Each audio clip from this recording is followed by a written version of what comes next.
Hello, and welcome to another edition of Zombies to Aliens, a holiday hangover edition, if you will. We're all a little hangover from the holidays and mostly commercialism and capitalism in general.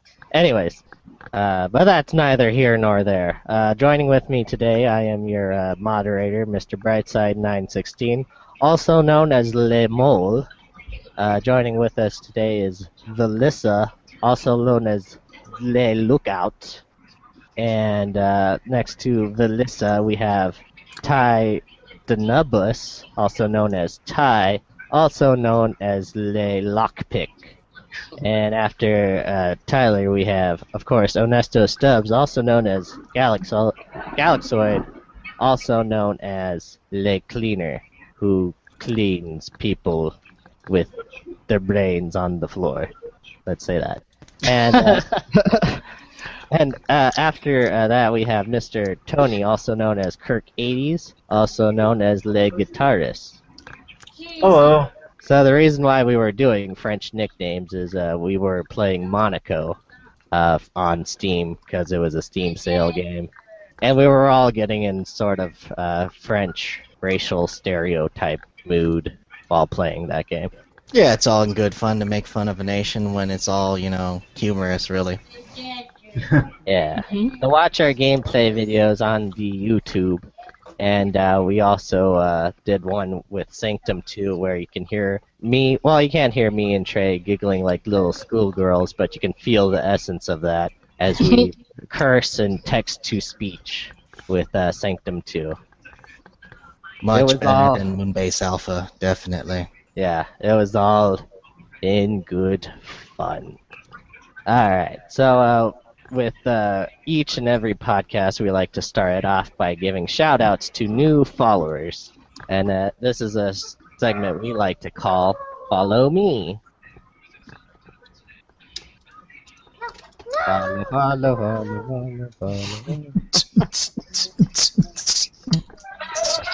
Follow me. Alrighty, so our new followers, it's hard to tell that we have new followers, but we do. Oh, yeah, by the way, did you guys know that there was a great Twitter purge? There was a Twitter holocaust, if you will. A Twitter holocaust? Yeah, did you know about that? No. Did they delete a whole bunch of old tweets or something? No, the nice people at Twitter went in and got rid of all the bot accounts and the people who weren't real. So now we're back down to no followers? We got followers. We got 18 on Twitter. Oh, that's nice. Who are definitely real people, because with that great Twitter holocaust of 2014 behind us, where, little bot of Anne Frank was cowering in the closet. Are they really people because they're online? As far as we know, they're all like 10 throwaway alts, Yeah, those are all me, actually. Sorry, guys. Knew it. I guess there is a workaround that then. So while we're on Twitter, our new followers on Twitter is Raquel at Raquel9. I think she's Latin or something, so that's great, because our podcast is not necessarily in Latin or Spanish, so that's great. Just only sometimes it's in Spanish. Yeah, you know what? We should have a Spanish offshoot of Zombies to Aliens with Tony and Edgar. Would be great. The Spanish edition. Yeah, that'd be good. No, I fully endorse that. Yeah, me too. Why this Christmas I fully endorse it. Let's do it at once. Yes. Then also as a new follower, we have Josh Denny, who is a stand-up comedian, writer, actor, lover of food. And he's at joshdenny.com. A lot of comedians follow us, so I guess we are pretty funny. Kind of a joke, actually. Ah, yes. And also we have Xanafair Films following us at xanafairfilms. Or just at Twitter, you know.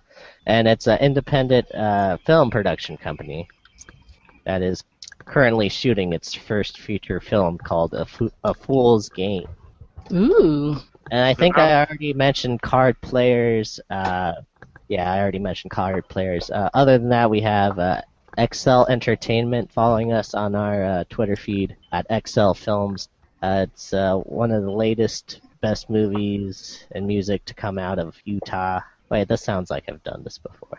Utah, huh? Oh, I think they changed their name. I think they used to be the Utah Music Scene, but now they're Excel Films. Yeah, we're reaching to a brighter array of audiences, I guess. All right. Doesn't hurt to give him another bump. Yeah. And then also we are followed by Sean Cannon, who is a musician who writes superhero songs. So that's pretty cool. All right, so that's all our followers on the Twitter feed. Go ahead and follow us on Twitter at Zombies2Aliens. And give us a shout-out and tweet back, because we'll tweet back. I like to reciprocate the tweetiness. Is that a word? That's a word now. Not me. I don't know how Twitter works, so these newfangled tweets and whatnot. Newfangled, yes. Are they birds? What's going on? Oh, I'm assuming they're messenger pigeons of some sort. Yeah. Yeah, but you shove the message up their buttholes is the difference. Well, we'll just go ahead and tweet those Instas and Yeah. send along our snaps. Oh, we should have it. That would be totes perf. Totes my goats. All these youngins with their twits and twats, I can't understand it. Yeah. So our subscribers, our new subscribers on YouTube are Albert Redfield. I always feel weird about this because it's actual people names, probably because it links to their Google account. But we got Albert Redfield, who has a nice little picture of Vegeta in a surprised face. Any relation to Chris Redfield from the Oh, Resident you know what? Yeah, probably. I would like to say so. I'm just going to go ahead and say he's a long-lost brother. You know, our other podcaster who's not here with us today, Edgar Kenway, is also related to the Assassin's Creed pirate, Edward Kenway. So a little known fact. Nice. So after Mr. Redfield, we have Luis Iglesias, Oh. probably related to Enrique Iglesias. Or at least Gabriel. Yeah, at least, like distant cousin, I like to say.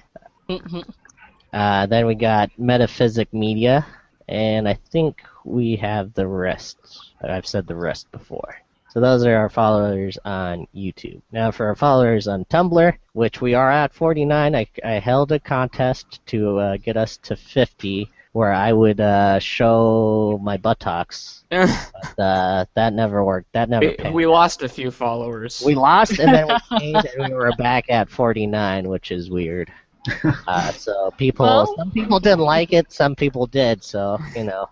Well, if you're showing male buttocks, Tumblr really is the medium to do it on. It's true. Yeah. Well, it's gonna be hard to decipher if it's a close-up shot of my buttocks or a close-up shot of the crease in my elbow. Hey, that's a workaround. 50-50. Yeah, you never can tell. But as for our new followers, we have Spartan Rampage 6. The Spartan Rampage, but the G is spelled with a 6. Because he rampages 6 times. We're also followed by Cthulhu Games, which is sort of a Tumblr about horror tabletop games and board games like that. We're also followed by Vicky Pleasure 1B47. You know what? There needs to be, not saying that any of our followers are fake bots, but there should be a Tumblr Holocaust soon as well. Agreed. That's where I can't believe I'm saying that, but that's where the Holocaust needs to happen.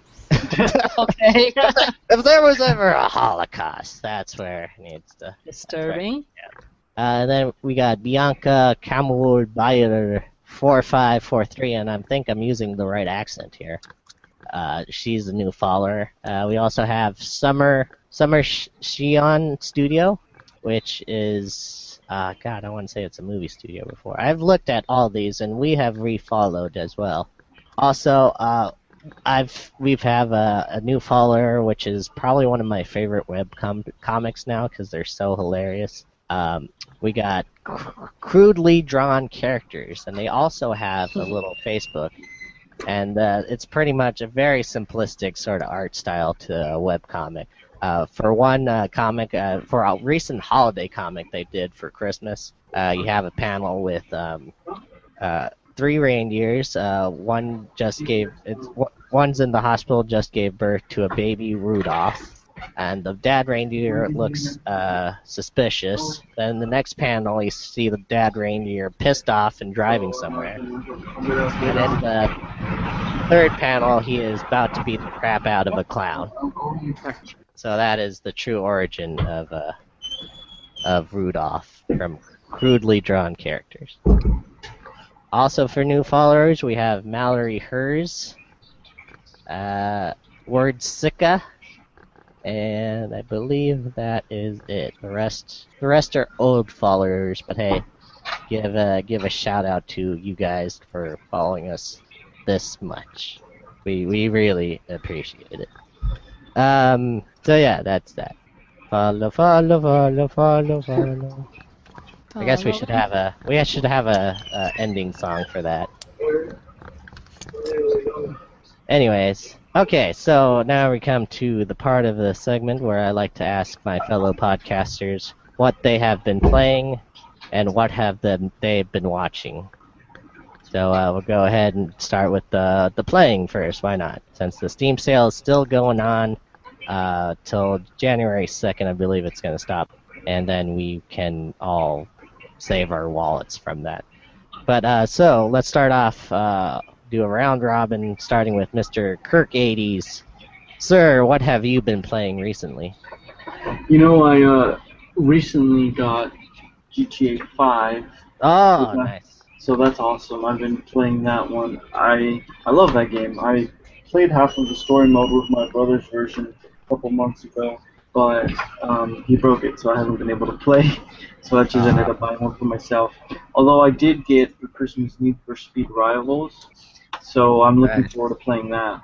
You've really gotten into racing games, I've noticed. Yeah, I really like the racing games. They're pretty fun. I hope that maybe in the future one thing changes is that maybe they'll have more local couch playing, but I don't know. Yeah, exactly. No. But I mean, that's what I want. I don't see like why the game developers don't do it. It seems like it's a feature most people want. Well, my good compatriot and a symbiote Galaxoid, do you have anything to say about co-op couch place or dying away?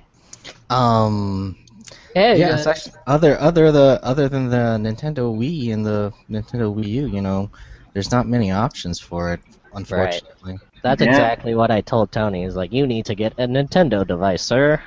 Yeah, no, it's with the Wii, it's great. There's a lot of games, but I'd like to have graphics that are a little better than a PlayStation 2. So hey,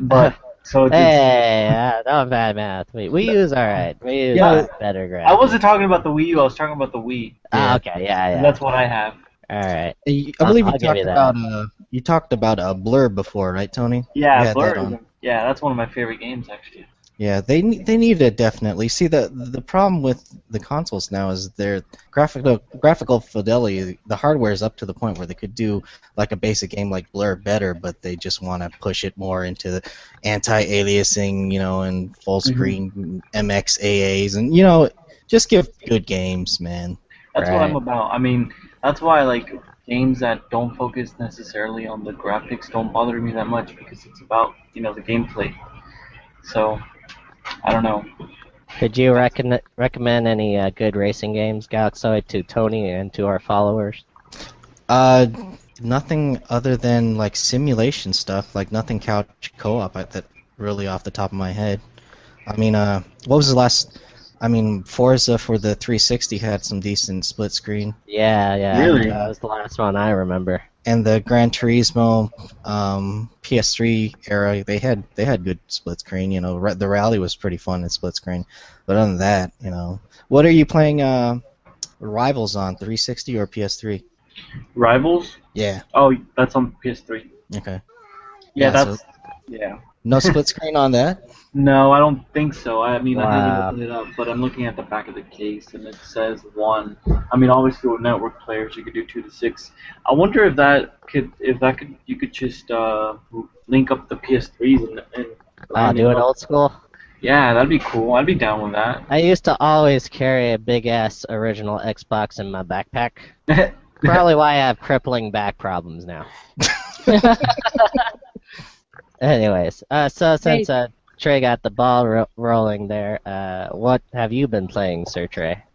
Other than well, I'll keep Monaco. I've actually loaded up Stalker again, Call of Pripyat. I don't know if I talked about that before, have I? I don't Either think way. You can talk about Monaco too if you would like. Oh no, I'll just stick it with Stalker because I've been having this itch for a co-op experience, kind of like Skyrim, where Val could kind of stay at the homestead and I can run around and kill things. Yes, you do Just like like real to life. have. Yeah. Mm-hmm. And other than like Minecraft and stuff, there's kind of not anything like that. I mean, Tyler was recommending The Forest because eventually that's going to have it in a peaceful version too, a peaceful mode, I guess. But Stalker kind of scratched that itch for me, and Val can mention another game that we've been playing that's been scratching that itch.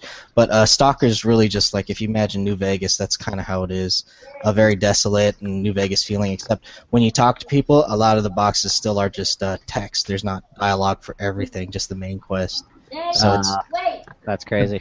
the best thing I can equate it to is System Shock 2. Ah, man. I haven't played that. I played the original Stalker, Shadow of Chernobyl. Yeah. Is the tone the same? Because it's definitely a lot lonelier and creepier than the general tone of Fallout, I Yeah. found. Yes. Yeah, It's a little spookier.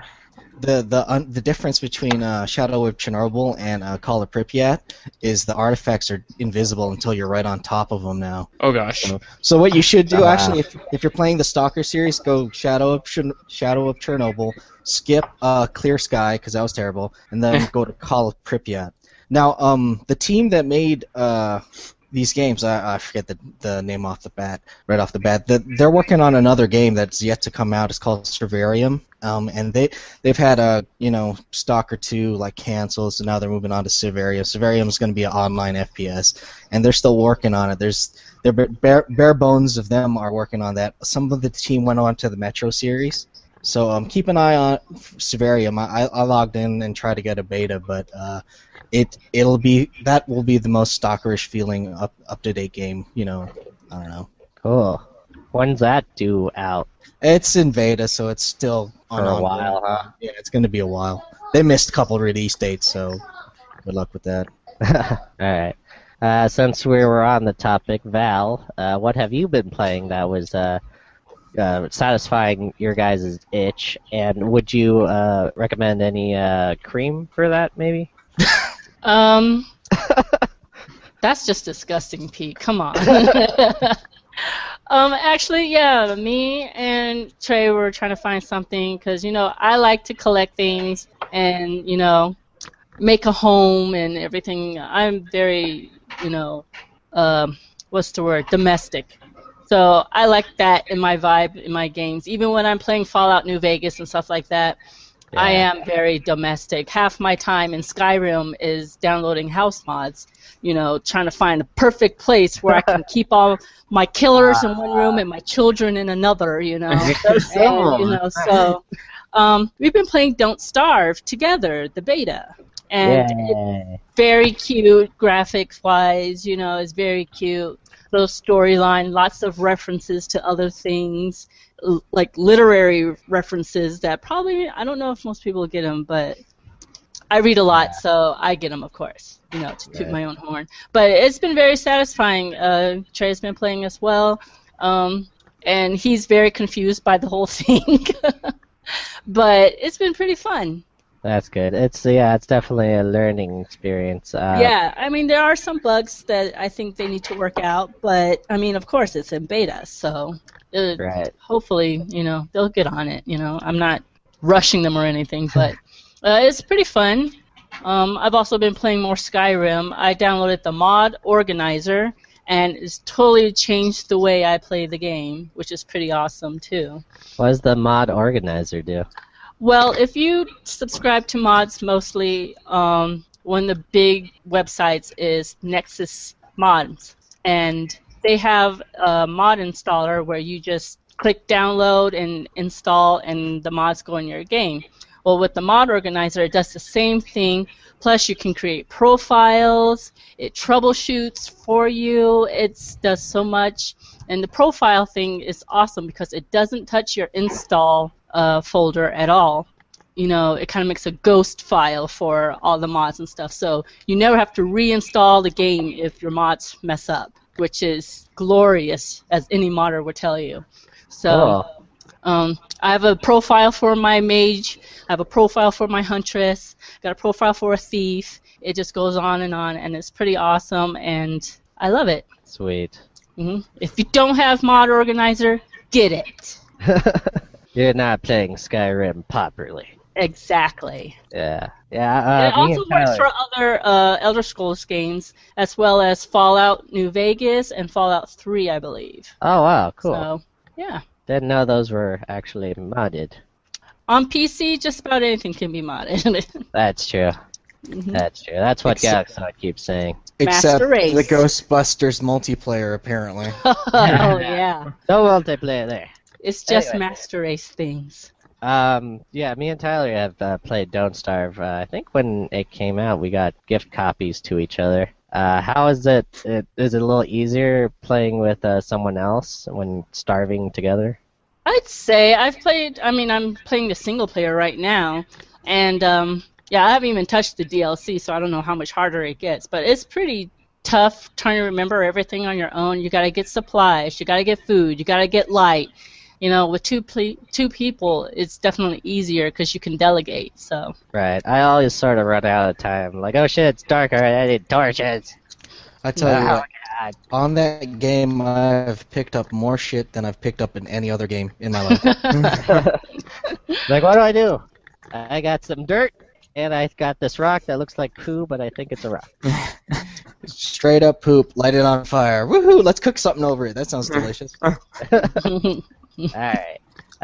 So, Mr. Tyler, I want to finish it off with something grand. What have you been playing, sir? What have you been sort of trudging through during the Steam sale? Well, obviously we've all been playing Monaco, which I really, really like. I'm very impressed. I think it's a pretty cool little game. And I also been playing a very little bit of 7 Days to Die, which is a zombie survival game. There's kind of a lot of those out right now. And I'm having some performance issues. Oh, really? I'm still trying to work through, yeah. But otherwise, it's kind of neat. I haven't quite figured out how to build things yet. No. But yeah, I like the concept. I was trying to find something that would, like a mod for Minecraft that would let me play. I just wanted a zombie survival sandbox, and so I'm hoping that this 7 Days to Die game will scratch that itch. Yeah, I'm pretty satisfied with it, though. I had no idea what to do. They really just throw you in there all willy-nilly. I guess I should have looked at, the Wikipedia or something. Yeah. Now, is the engine really scalable, or is it just across the board? No, actually, it works really well on my stuff, which is... Yes, so I don't quite know what's going on with that. It might just be something with my computer that specifically the game doesn't like. But yeah, it's not very graphically intense. It looks kind of dated. Yeah, as you know, from Galaxoid and Nebula, my stuff is kind of... I'm at the verge of PC Master Race. I guess that's what the podcast is all about, is sort of Galaxoid teaching me the ways of PC Master Race. There's there's sometimes where you just can't help troubleshoot from long distances, and that's the only unfortunate thing for trying to make like a computer run something that doesn't work right off the bat. So yeah, that's the crazy, only though. master race thing that sucks. You have to learn on your own like relatively quickly by googling like stuff, and yeah, if it's not like if it's something you don't have time for, then yeah, I could see how people lean towards consoles and stuff like that. Yeah, that's crazy though, because there's a lot of things that don't work for me that work for Tyler, and yeah. Yeah, it's One- all over the board, isn't it? Yeah, one day we will go on together and do a 7 Days to Die little video once we get it to running on Tyler's system there. Yeah, that And sounds good. both me and Tyler will fumble around trying to figure out what to do. We probably won't need 7 days to die. It seems No. a little excessive. I can probably manage it in 2. Yeah, 2. One for each of us. Peter will die on the first day. Tyler will keep a journal. And today, Peter died. Yeah, and we also been playing Monaco, which I guess I'll talk a little bit about. It's pretty much Payday 2 stripped down into a little cute little arcade game. It's top down, and you're looking at 4 little thieves as they do stuff, specifically just stealing from like banks and having all good fun. And of course, it is French for some reason. But were the developers French? I never got that. Yeah, dude, it's extremely French. It's just Yeah. set in France, and everybody is speaking French, so it's great. I love it. Yeah, it's really cool. And then you got it's a 4-player co-op, and you got each thief does something different. The lookout can see really far, so it can see guards coming. The mole freaking digs through anything, which is great when we're escaping. I think we got footage of us escaping while I was busting down walls. The lockpick can unlock locks real fast, and the cleaner is actually the only guy who can take out guards, other than the other ones who can kill guards if they have guns or something. There's a crossbow. There's a crossbow? Yeah, there's a crossbow in I think the level after the level after the level we played together. Yeah, when you're playing after you get the gentleman, you get a crossbow. And there's dogs. Cool. There's dogs? Yeah, they can smell you. It was pretty cheap on the Steam sale, but also it was free at one point. I actually started playing before on Xbox 360. It was a free games with gold. So hopefully, if you're listening, you picked up one of those options because it's a really fun game. All right, so that's sort of what we have. Yes. I was just going to say, as long as we're talking about video games, I think it would be a good time for anybody to make recommendations for the Steam sale games that are dirt cheap that they think everybody should pick up. Yes. You know what? I'll go ahead with one. Ghostbusters is $2. Although there is no multiplayer, I freaking love that game a lot. I really liked it when I had it on the 360. It is pretty much the best sequel to Ghostbusters that they could do. That is my Steam sale recommendation. Also, I think Chivalry is like $6, and Chivalry is really fun too. For those of you waiting for The Long Dark, jump on it right now. It's $10, and it'll probably be back at the end of the sale. Usually they do the top sellers at the last day of the sale, but jump on it now. Flash sale. I haven't played it, but a lot of people like it. What about you, Sir Tyler, or you, Madame Velissa? Any recommendations? I do not have any.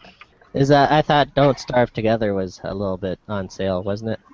Or When it was on the flash sale, it was. Right. Now the price is going up. Who knows? It may come around at the last day of the sale. So if you can get it, I'd be into it. Hey, so Tyler, can you tell everybody the proper etiquette for the Steam sale, when to buy something and when to hold off? Yeah, it's really easy. It's just if it's a featured deal, one of the ones on the front page, that's when you want to buy it, and unless it's the last day of the sale, in which case then it's not. There's no more days of the sale, so it's not going to be any lower, because a lot of games are on sale even when they're not featured or a flash sale, the 12-hour flash sales that they have now.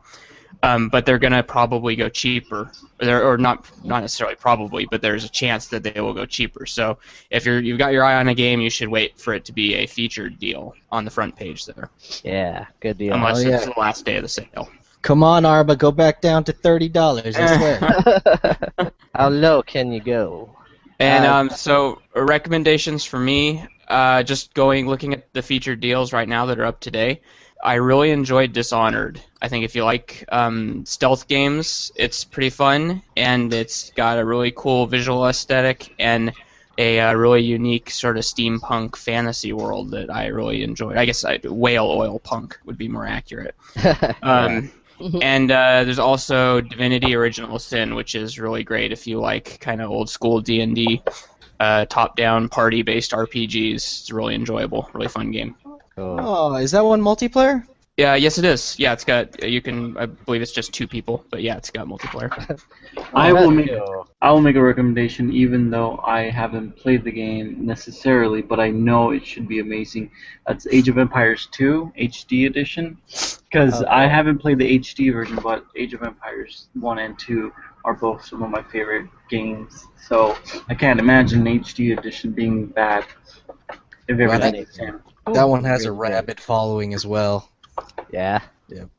Yeah, and it also should be on sale on the Steam sale. It is. That's why I'm Cool. mentioning it, because it seems awesome. I think I might go on this one, actually.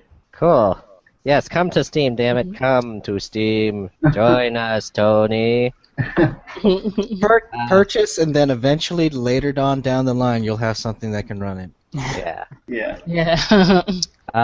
Yeah, so eventually we are going to start our Steam sales support group, where we'll pretty much be doing a lot of this each Steam sale, and also sort of trying to help each other through it, because it is an addiction, it really is. And we'll keep that open-ended as a Google Hangout, so people can come in and say, hi, I'm so-and-so, I've been a Steam sale addict since blah, blah, blah. And we help them through that. And and also our other podcaster, Edgar Kenway, will be joining us for that one. I would hope he would be joining us for that one, because he has a Steam sale problem as well, I know. Anyways, it'll be an intervention podcast of sorts. And real quick before we move on, Pocket Watch Games is the developer of Monaco, and they're in your neck of the woods. 2 guys out of San Diego. Oh my god, they're not wow. French at all. So they're just maybe they're just francophiles or something. Yeah, they're as French as Trey. They probably went to the same French club as Trey did. Well, one has the last name of Nguyen, so Vietnamese. And as we all know, Vietnam was a French colony for a while there. Mhm. Right, that's true. Mm-hmm. That could be. Great. Wow, I should find them and get them on a podcast. That'd be neat. Hello, I'm Zombies to Aliens. I'm Peter for Zombies to Aliens. Have you heard about the good word? No, stay away from my car. Why are you under it? Yeah, so I see that going well.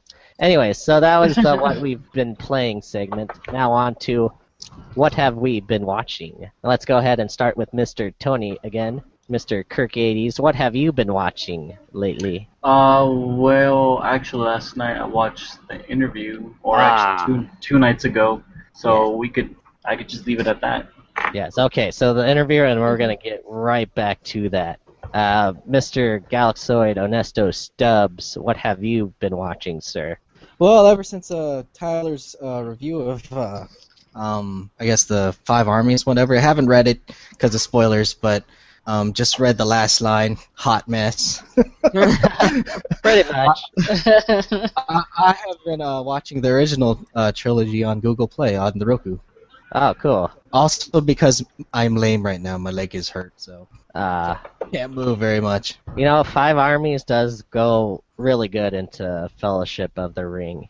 Besides a stupid mention there of another freaking member of the Fellowship in 5 Armies. That was kind of stupid. But other than that, the ending goes really good into Fellowship of the Ring. Did a little name dropping? Yeah, Nudge, a little name drop in there. It's not subtle at all, actually. A little guy named Aragorn? Yeah, there you go. Spoilers. It's pretty much an elvish hot mess after an orgy, elvish orgy, pretty much. Okay, so Mr. Tyler, what have you been watching lately, sir? And you can talk about Five Armies if you like. Yeah, I think I might just because I haven't really yes, been watching very much else. But yeah, I just I really wanted to like it, and unfortunately I didn't like it as much as I wanted to. It certainly had it, huh? Can I ask you this? Was there sort of a tipping point in the theater where you were like, "That's it"? Yeah, I think so. I think kind of when it got to the battle parts, everything just sort of came apart, and it just just sort of turned into a exercise in excess. And because I liked, when they were when Bard was trying to stop the war from happening, I really liked those scenes. I thought they were pretty good. Yeah, they were. And then in the beginning and things that should have, or a very large thing that should have happened in the previous movie. Right. If they had been able to trim a little fat, it just would have made so much more sense. That deserved more screen time, definitely. Yeah. So are you hinting at the death of Smog is just really anticlimactic? Well, if it had been in the previous movie, it wouldn't have been an issue. But since it's like the first 10 minutes. Oh no! Don't tell me that. Oh, sorry. Yeah. No, it's okay. It's okay. Peter, well, it's not like we're surprised. I mean, everybody knew it was going to happen. Yeah. Right. Smog dies? Darth Vader's father? Smog is Bilbo's father. But really, Snape kills Dumbledore. The Titanic sinks. Mind blown. But really, that's about as much time they devoted to it, only like 10 minutes or something. Yeah, and if it was immediately following the whole conversation with Bilbo, the whole scene inside the mountain, then it's fine. But then when the movie starts out with that, it's just kind of, like a blow tickler, sort of feeble little send off there and he kind of does live on, sort of. I know if you've seen the movie, you'll understand that. Yeah. But it was a little lame. And then it's kind of like the Lord of the Rings greatest hits, where they've got the big battle scenes and the CG trolls and all sorts of stuff going on, but then it doesn't have the same. It doesn't work as well as Lord of the Rings. It's just not as. It feels like there's not as much attention to the writing and the story and developing characters and everything. There's not a sense of purpose or urgency. It's. I mean, kind of, but and then it just turns into at the risk of repeating what everybody else is already saying, it turns into a video game boss fight, and stupid Legolas. I mean. Yes. Like the last half of the movie is practically a Legolas movie. It's ridiculous. Yes, exactly. Oh wow. Anyway, that's all I have to say about it. I don't want to spoil anything else. I think the first Hobbit movie, promised a lot, and then sadly all that. Because I thought I would like more dwarf time with all the different dwarves. Absolutely. I thought that's what we were gonna get, and no. No. I mean, considering the dwarves are a huge part of it, and Legolas wasn't even in the books. And then to give him more screen time than a majority of the 13 dwarves, it's just like, what are you doing, Peter Jackson? Yeah, really. But a lot of people liked Five Armies, and I think it's all right pick. You know who really liked it was one guy sitting next to us, or a couple seats down, who had little public outcries of revelations of things happening on the screen. There was a lot of moments where I was just gonna laugh out loud, but I didn't want to be rude there. So I guess he enhanced my experience, if anything. Experience enhancer. Oh, that's the elf from the first 3 movies? Oh, yeah. Freaking That's Bilbo kind of odd that Legolas got more screen time when I was hoping that the bear dude would get more screen time. And it was like, he's here, he's gone, and that was it. And I was really looking forward to that part. So there's an extended sequence featuring Bjorn in A Desolation of Smog, and it makes it a little bit better, but it's still, he really he was done a grave injustice. I mean, when you've got a freaking shape-changing bear, use the shape-changing bear. Yes. But yeah, if you want a more Bjorn, this is not the movie for you. No, definitely. God. Definitely. I want my Bjorn movie. It's even that's Anyways, okay. So Miss Melissa, what have you been watching? other than you and Tony talk about, riffing with 90s guys and whatnot, I watched a little bit of the interview. Looked okay, like your standard Seth Rogen fare, so I really don't know what's the big deal. Well, I know what's the big deal, but you know what I mean. Yeah, I'm just like, meh. But mostly I've been watching, oh my gosh, I just brain fart. Okay, Franny Fisher's Murder Mysteries. About this flapper, I guess. She's kind of a flapper. It's set in the 1920s, so she's kind of this progressive flapper lady. She solves crimes, and she doesn't give a fuck because she's got a gun, So it's pretty awesome, Nice. It's like Chicago with more awesomeness. So Cool. the shooting and steam rooms and cocaine and all kinds of stuff. So it's been pretty interesting, actually. Yeah, And then, 1920s Australia, right? Yes, 1920s Australia. Who knew? And what have you been watching that on? That is on Netflix. Cool. Yes. Great. And it's the whole series? I don't know. It's just the first season, and I think I don't know. Actually, I haven't really been paying attention. I just watch them because it's awesome. And also, Pee-wee's Playhouse is on Netflix. Oh my God, yes. Yes. The Christmas special as well is on there. Yeah. Yeah. I introduced my sons to the wonder that is Pee-wee's Playhouse, and they actually kind of enjoyed it. The older son was like, "What the heck were you smoking back in the 80s, Mom?" But the little one loved it. So Look at this guy. He, in the future, rapes people in movie theaters, but that's neither here nor there. He is really great. No, But Phil not Hartman. people, just his penis. yeah, just his there you penis. go. That's right. Phil Hartman, how can you go wrong? He's Right. And Larry Fishburne. Yeah, Ah, Phil and Larry, very weird. And cinema. a very, very, very young Natasha Lyonne. So, oh, wow, yeah. yeah. Forgot about that. So, lots of famous faces, and yeah. Yeah, good talking freaking recliners and all of that sort of fun stuff. Yep. Okay, so before we move on to the interview, I have two recommendations for people to watch. Even though freaking Christmas is over, there's a nice little documentary produced by the wrestler Mick Foley, believe it or not. It's about real-life Santa Claus and department store Santas and their life in and out of the holiday season, and also Mick Foley transforms himself, I guess a lifelong dream of becoming a Santa. Okay. And that is on Netflix, and it's pretty damn interesting. I'd say give it a watch, especially now after Christmas. It might still have some relevance to it.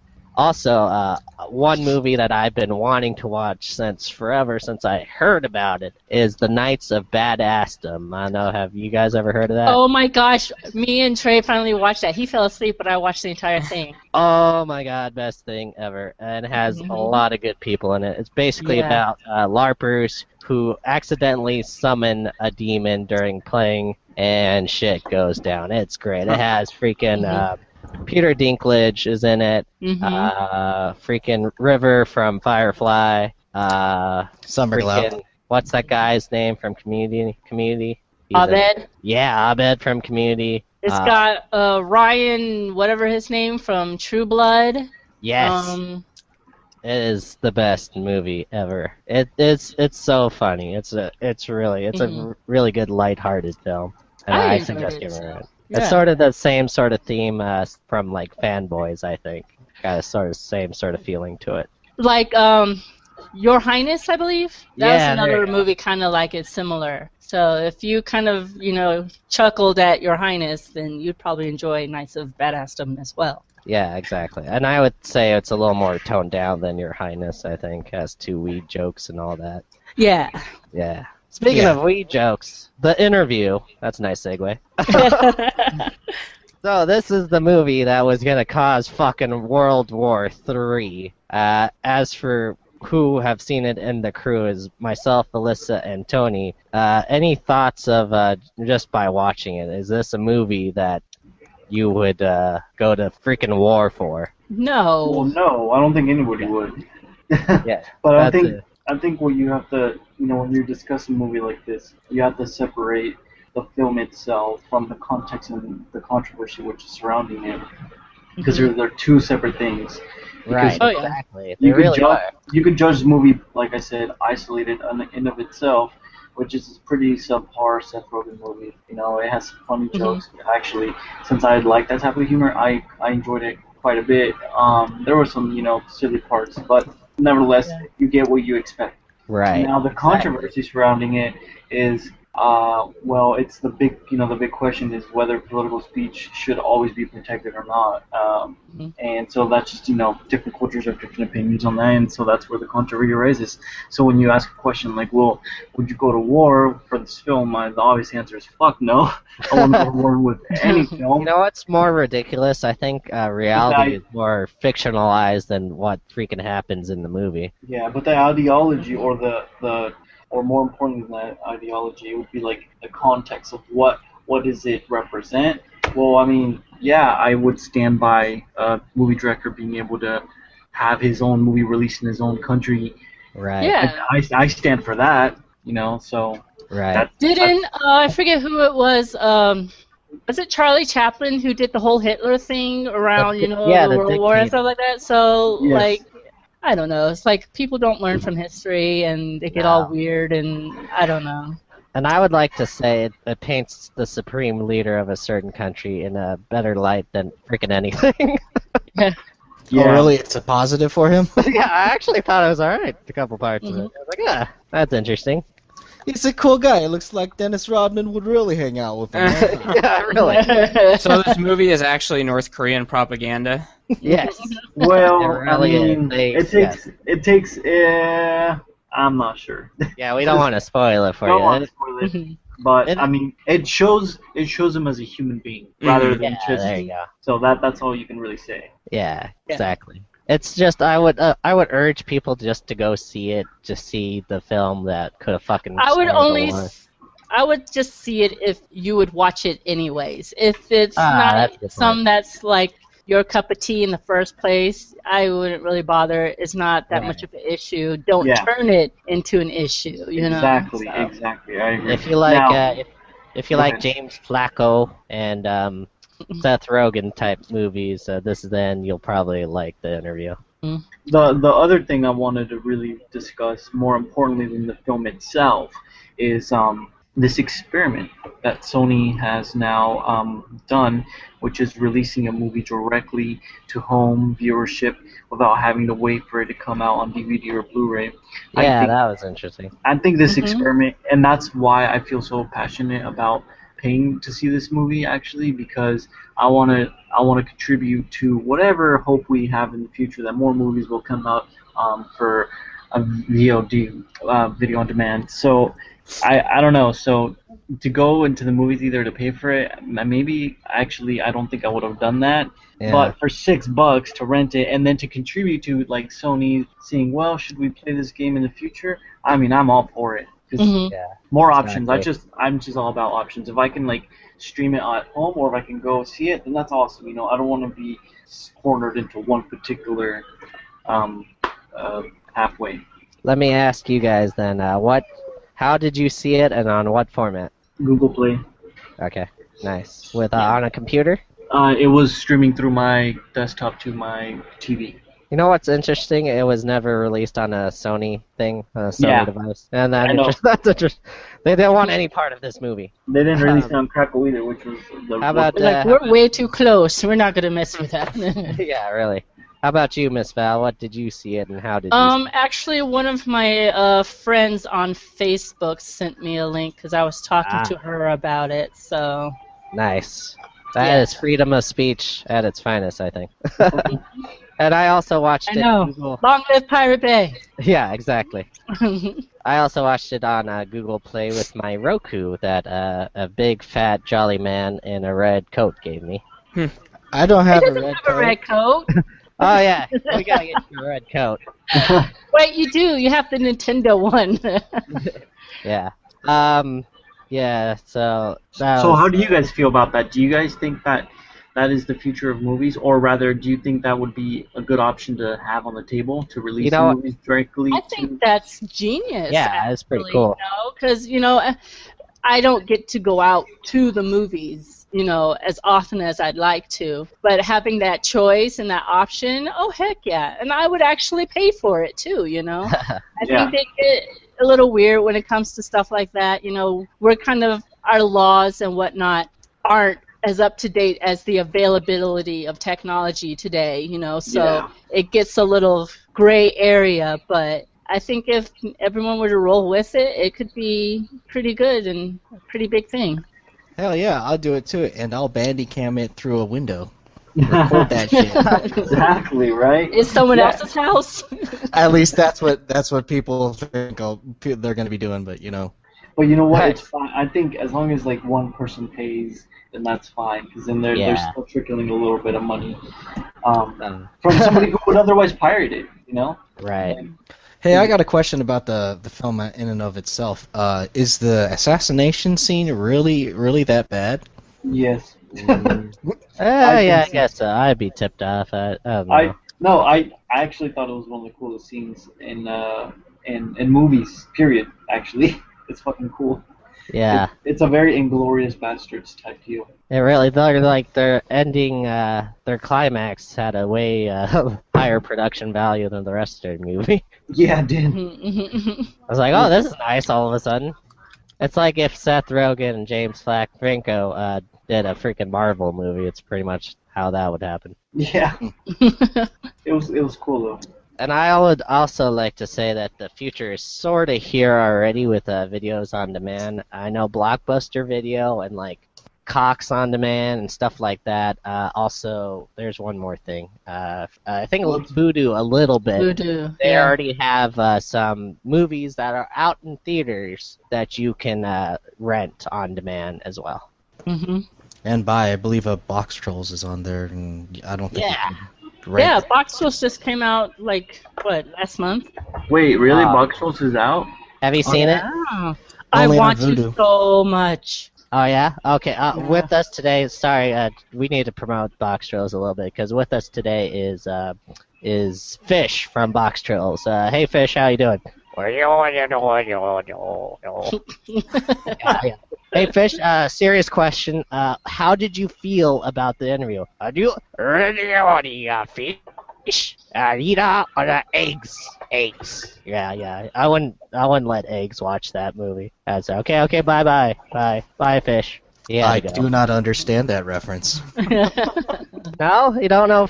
Fish is a great guy. I do. Fish is my Box Troll friend. You can watch him while you're watching Box Trolls. Anyways, yeah, he's good. He's great. Named after the box he is in, of course. Fish. Fish box. Anyways, does anyone have anything to say about the Sony hacks? Well, shoot. I could take this, or Tyler can take this if he wants. No, you go ahead, Trey. Go ahead and kick it in the ass if you'd like. Oh God. Anyways, there's a good article on the Daily Beast if you want to Google it real quick. It's it basically North Korea didn't hack Sony. That article on the Daily Beast. It actually goes fairly in depth about what the malware the FBI found and why they equated it to North Korea. And everybody still kind of is pointing the finger to an insider, an employee that actually hacked Sony and stuff like that. As far as tech gurus are concerned, So they say the FBI was slightly off base there. And you know what the sad part is? I think as far as cyber security in the world, we're actually compared to North Korea, I think we might be a little bit lacking in that sense. You're right. There's a lot of articles online of defectors talking about Pyongyang's. I forget what. I believe it was like a unit. It was a certain numbers. I'm going to say 121, where they actually have been working on hacking predominantly, and only a few people out of 100 get into the university, and they've been working on coding they learn C+, they learn languages right off the bat, and they're working on hacking into systems for like the last 15 years of their life. So I think they are very far. In fact, being part of a military branch, I could tell you nobody knows anything in the military. We are. True. We don't want to put. We don't put that. We know everything in the military. There you go. And you know, it is very sad how far, like, say, in 2000, well, let's say, in the year, like, 1999, 2000, right around the turn of the millennium, how utterly inadequate we are. It's really, really bad. No, yeah, they're actually a really good book that kind of discusses this I read a couple years ago. It's called Cyber War by Richard Clarke. He was a former, basically one of the aides for Bush and also Reagan, and this guy, he talks about how weak our infrastructure is in when it comes to cyber war technology, and how easily it would be for a country to just disable like our whole electronic systems. And so he talks about how there needs to be a stronger urgency in this realm. I mean, we're getting hacked every single day at this point now. I mean, he's been talking about it for years, and now it's like nobody's wanting to do anything until after the fact.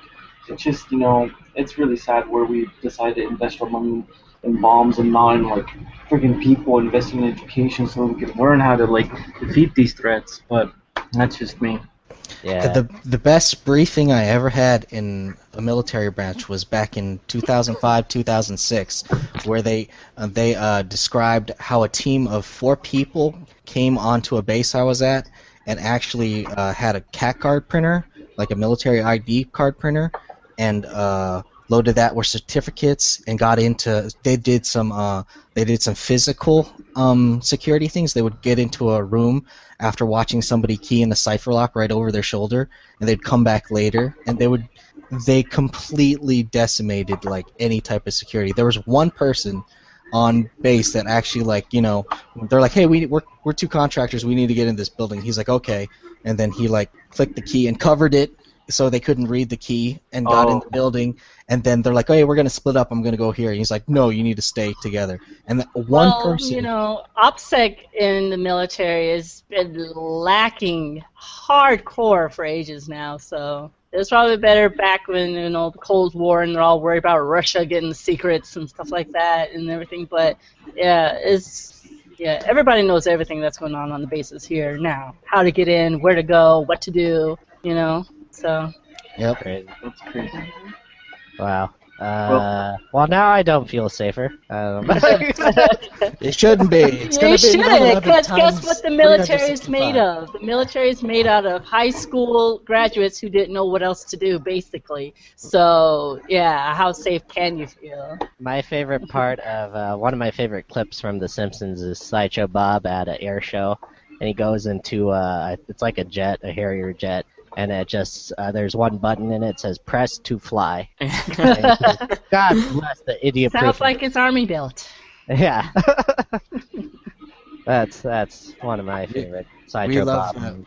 We love the military. We're both veterans, but, yeah. Should be broke. Okay, so I think that's going to do it here for us at Zombies to Aliens. Anyone have anything else they want to talk about? Cards Against Humanity. They did a Christmas thing. Kwanzaa. A Kwanzaa thing. I'm black and I should even say Kwanzaa. That's cool. But, yeah. They did the bullshit thing last year, which is hilarious. And this year, pay $6, get a lump of shit. Yep. And people are like, really? And Wow. they're like, I can't believe we actually got shit. So that just made Cards Against Humanity my favorite company ever. Awesome. So I think the Humble Bundle should do that too. that would be awesome. Humble turd. Yeah, pay $1, you get a shit. And Cards Against Humanity always does this anti-Black Friday thing every year. I think this year they raised their prices. Yeah. Specifically on Black Friday. Which is awesome. Stay the fuck home. Yep. We should Quit do trampling people. one podcast. We should play Cards Against Humanity together somehow. They have some game online. I forget what it was called though. I'll have to send the link. I'll post a link on Tumblr or something. Humans against Card Manatee. No. No. Manatees against humans? Yeah, there you go. No. Can't say I've heard of that one. But the I don't even remember how many days in Kwanzaa. I'm like the worst black person ever. There's like 10 days of Kwanzaa, 12 days of Kwanzaa, I don't know. But they send out a whole bunch of stuff. It's been pretty cool. We got stickers. We got miracle berry tablets. You know, if you put them on your tongue and sour things taste sweet and whatnot. So me and Trey are going to try that today, and we'll let you guys know how it went. Apparently, I got some land in Hawaii, too, which is in Maine. Just a bunch of random stuff, and it's awesome. So things like that is pretty cheap, pretty awesome. And next time they do it, I think everyone should. Yeah, it was only a $15 buy-in, too, so... And now I'm a landowner. What? Cool. Yes, if you haven't played Cards Against Humanity, please, you gotta treat yourself to it, because it's the new wave of board game, I think. Yeah, the most fun you'll have being politically incorrect. Yes, exactly. Okay. Anyone have anything else? Nope. Nope. There's a big nope. All right. So go see the interview. Go play Cards Against Humanity. Go waste all your money on Steam on the Steam sale, which is going on till January 2nd. And also keep it tuned to Zombies to Aliens, where we'll be having our Steam sales support group podcast, our Riffin' with 90s guys with me and Tony, our Galaxoid and Nebula PC Master Race cast with me and Trey, and eventually we're going to have podcasts hosted by Velissa and one hosted by Tyler Scott about card games and tabletop games. Yay. And also, I will show my buttocks once, I think, maybe. Just the one. Yeah, you know. And, okay, so that's going to be it from here at Zombies to Aliens, where we like you because of your brains. Thank you, guys. Brains.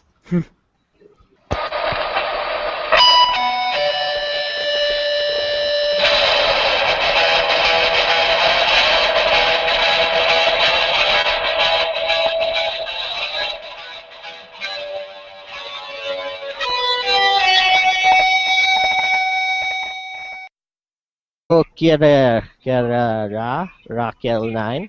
I think she's Latin or something, so that's great because our podcast is not necessarily in Latin or Spanish, so that's great. Just only sometimes it's in Spanish. Yeah, you know what? We should have a Spanish offshoot of Zombies to Aliens with Tony and Edgar. Would be great. The Spanish edition. Yeah, that'd be good. No, I fully endorse that. Yeah, me too. Why this Christmas I fully endorse it. Let's do it at once. Yes. Then also as a new follower, we have Josh Denny, who is a stand-up comedian, writer, actor, lover of food. He's at joshdenny.com. A lot of comedians follow us, so I guess we are pretty funny. Kind of a joke, actually. Ah, yes. And also we have Xanafair Films following us at xanafairfilms. Or just at Twitter, you know. And it's an independent film production company that is currently shooting its first feature film called A Fool's Game. Ooh.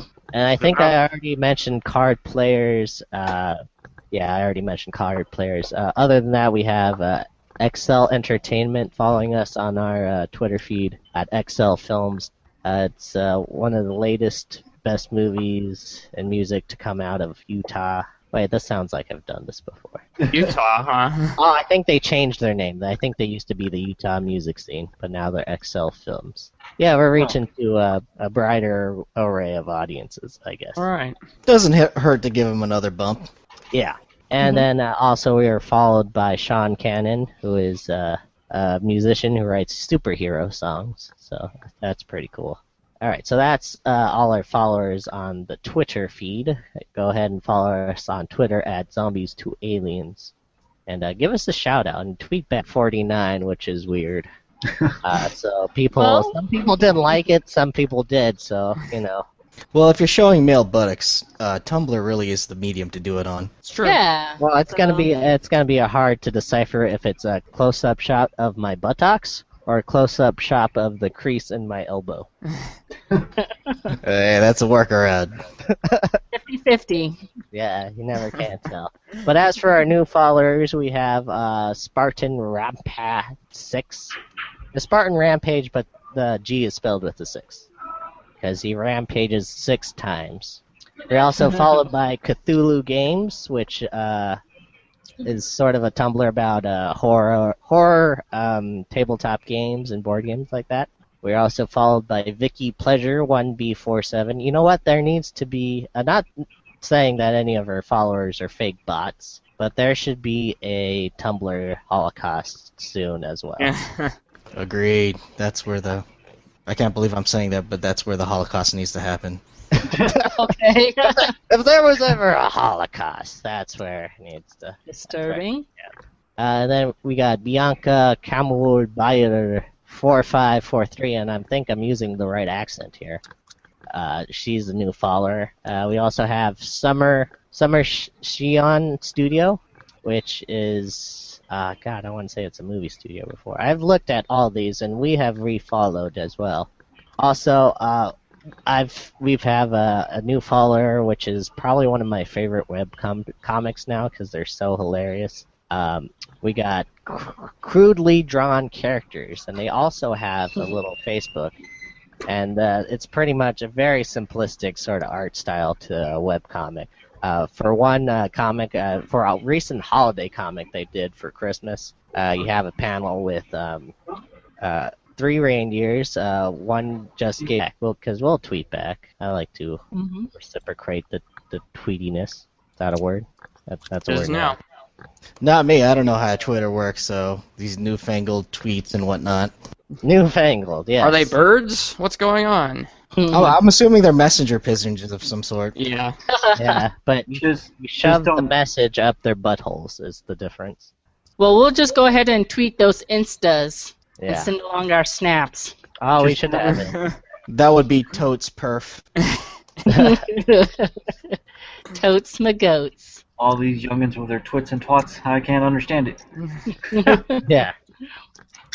So our subscribers, our new subscribers on YouTube are Albert Redfield. I always feel weird about this because it's actual people names, probably because it links to their Google account. But we got Albert Redfield, who has a nice little picture of Vegeta in a surprised face. Any relation to Chris Redfield from the Resident Oh, you know what? Yeah, probably. I would like to say so. I'm just going to go ahead and say he's a long-lost brother. You know, our other podcaster who's not here with us today, Edgar Kenway, is also related to the Assassin's Creed pirate, Edward Kenway. So a little knockback. Nice. So after Mr. Redfield, we have Luis Iglesias, Oh. probably related to Enrique Iglesias. Or at least Gabriel. Yeah, at least, like distant cousin, I like to say. Then we got Metaphysic Media, and I think we have the rest. I've said the rest before. So those are our followers on YouTube. Now for our followers on Tumblr, which we are at 49, I held a contest to get us to 50, where I would show my buttocks. But that never worked. That never paid. We lost a few followers. We lost, and then we paid, and we were back at... Well, you can't hear me and Trey giggling like little schoolgirls, but you can feel the essence of that as we curse and text-to-speech with Sanctum 2. Much better than Moonbase Alpha, definitely. Yeah, it was all in good fun. Alright, so with each and every podcast, we like to start it off by giving shout-outs to new followers. And this is a segment we like to call Follow Me.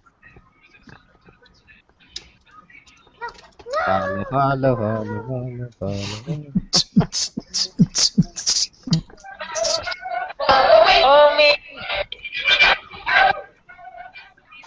Alrighty. So, our new followers, it's hard to tell that we have new followers, but we do. Oh, yeah, by the way, did you guys know that there was a great Twitter purge? There was a Twitter holocaust, if you will. A Twit Holocaust? Yeah, did you know about that? No, Yeah. is it, did they delete a whole bunch of old tweets or something? No, the nice people at Twitter went in and got rid of all the bot accounts and the people who weren't real. So now we're back down to no followers. We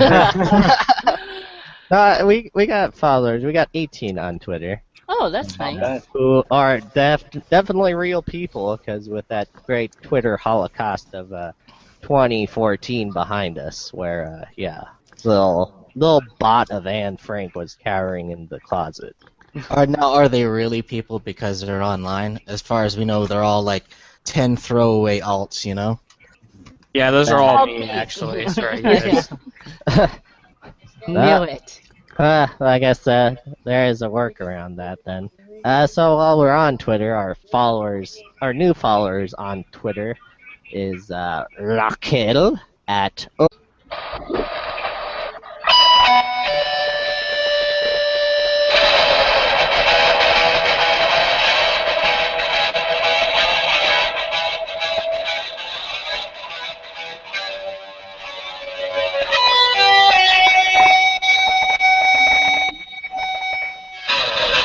Hello, and welcome to another edition of Zombies to Aliens, a holiday hangover edition, if you will. We're all a little hangover from the holidays and mostly commercialism and capitalism in general.